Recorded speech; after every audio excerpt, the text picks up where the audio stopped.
Bueno, som infermeres, estem treballant a Barcelona, jo sóc de Cádiz, ella és de Granada i ella de Sant Sebastià.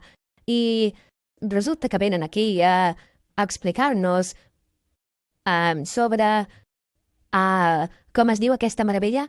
És un curs de català.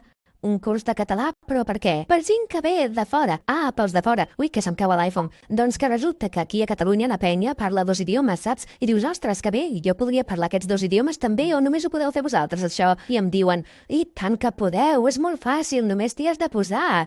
Però no s'acaba aquí la cosa.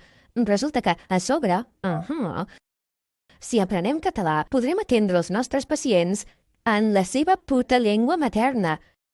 Jo el vaig fer. Com et quedes? Sí? I com et va anar? Doncs ara parlo més idiomes que abans. És que tots són avantatges. Qui pot estar-hi en contra? El saber no ocupa lugar i sense jutges lugar i cadires. És clar que sí. Doncs ara parlaré castellà, anglès i català. I seré una persona més preparada. Com que venint de fora vam pensar que el millor que podien fer era aprendre la llengua d'aquí i integrar-nos. I tu vas ser la primera. Em fa una enveja la tia? Però espera't, perquè aquesta d'aquí parla castellà, català, gallec i euskera. No vegis la tia. És la puta ama.